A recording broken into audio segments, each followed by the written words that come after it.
El paradigma abstracto de Kafka y Borges. Literalmente yo. Eso era lo que pensaba Jorge Luis Borges sobre Franz Kafka. O bueno, eso resume el tema del que vamos a hablar hoy. El paradigma abstracto de Kafka y Borges nos habla sobre la forma en que Borges veía e interpretaba la singularidad en los personajes y situaciones en la obra de Kafka, que apoyado en la alegoría medieval deformaba la realidad para reflejar la condición humana. Borges habla del uso de personajes y universos alegóricos que sirven para reflejar la condición humana. Según sus palabras, Kafka era capaz de representar los problemas de toda la humanidad, especialmente centrados en su existencia. Jorge Luis Borges fue un escritor, poeta, ensayista, traductor, lector argentino, nacido en 1899, Buenos Aires. Comenzó a escribir desde muy niño, motivado por su familia de tradición literaria y su acceso a una vasta biblioteca. Tras un viaje a Europa, regresó a Buenos Aires en 1921 y se convirtió en un pionero del movimiento literario multiraísta, fundando la revista Prismas en 1923. Publicó su primer libro de poesía, El Hervor de Buenos Aires. Aunque no tuvo el éxito inmediato esperado, marcó el inicio formal de su carrera. En los años 30 comenzó a ganar reconocimiento a través de su trabajo como crítico literario, cuentista y traductor. Publicó obras fundamentales como Ficciones y El Aleph, que consolidaron su lugar como uno de los escritores más importantes del siglo XX. Franz Kafka nació el 3 de julio de 1883 en Praga, Bohemia, Austria-Hungría, hoy en día conocida como la República Checa, de habla alemana. Estudió Derecho y trabajó en una compañía de seguros de accidentes hasta 1917, cuando fue diagnosticado con tuberculosis. Este trabajo le proporcionó estabilidad, pero también insatisfacción, dedicando las noches a escribir. En 1917 se le diagnosticó tuberculosis, que se agravó con el tiempo y lo llevó a una peregrinación por varios sanatorios. Falleció en 1924 en un sanatorio de Austria, a los 40 años. Kafka se consideraba a sí mismo un autor fracasado, y en contra de su voluntad, su obra fue publicada póstumamente por su amigo Max Brod, quien no cumplió su petición de destruirla. Su obra, caracterizada por su estilo único, se convirtió en una de las más influyentes del siglo XX, dando lugar al término kafkiano para describir situaciones absurdas y opresivas. En su estilo literario, Kafka toca la abstracción desde un punto de vista existencial. Sus personajes podrían ser cualquiera, tienen una atmósfera de opresión y claustrofobia similar a la presentada en historias de terror, con situaciones absurdas e intolerables. El absurdo como realidad, con un misterio que no necesita explicación, porque es el de la vida, desde una perspectiva de pesadilla y opresión. Borges, en cambio, veía la abstracción lógica e irónica, con universos como laberintos, basados en aspectos personales como el lenguaje, la religión y la filosofía. Enfrenta lo absurdo del mundo con ironía, invitando a la reflexión intelectual. Expone la lógica en sistemas complejos, basados en una construcción planeada y detallista, pero sin caer en adornos o embellecimientos innecesarios. Ambos autores pertenecen al ultraísmo, movimiento que buscaba la claridad y que cada palabra tuviera un propósito.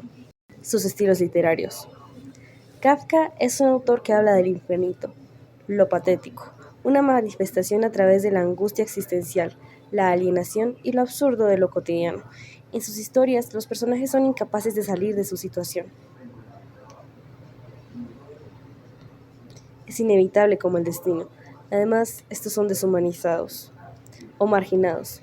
Fue un autor influyente del siglo XX, con obras maestras de la literatura moderna, siendo parte de la tradición absurdista. La condición humana no puede ser entendida por la razón. Un pionero en la mezcla de realismo, lo fantástico y la descripción poética de sensaciones como estar perdido e indefenso en el mundo. Sentimientos universales. Borges en su obra tiene elementos como la metaficción, ficción dentro de la realidad, con una prosa clara. Su estilo es breve, preciso y profundo, con sistemas y simbolismos como el tiempo, el laberinto y la identidad. La influencia de Kafka sobre la obra de Borges es evidente en cuentos como El acercamiento de Amil Tassim, La biblioteca de Babel y El milagro secreto.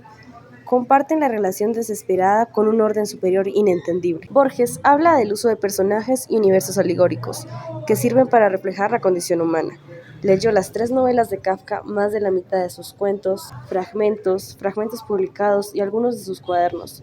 Publicó 18 traducciones de obras de Kafka, sin incluir a la metamorfosis o el proceso, como es la mejor traducción. Este es un mito que se radicó precisamente porque él era muy fan de su trabajo, por así decirlo, y lo mencionó en 56 de sus textos de no ficción. En conclusión, Borges veía a Kafka y su obra como atemporal, universal, terror existencial, pesadillas dictadas por la sinceridad.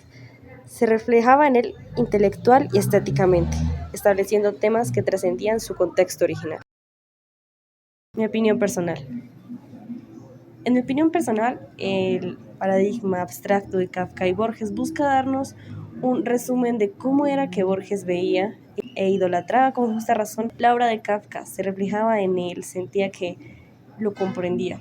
Y es muy curioso saber cómo llegó a leer a Kafka. Cuando Jorge Luis Borges se rindió con el ruso cuando trató de aprenderlo, decidió que era más sencillo ir por el alemán. Por esta razón empezó a practicar leyendo libros en este idioma. Y aunque Franz Kafka era de origen checo, él escribía en alemán.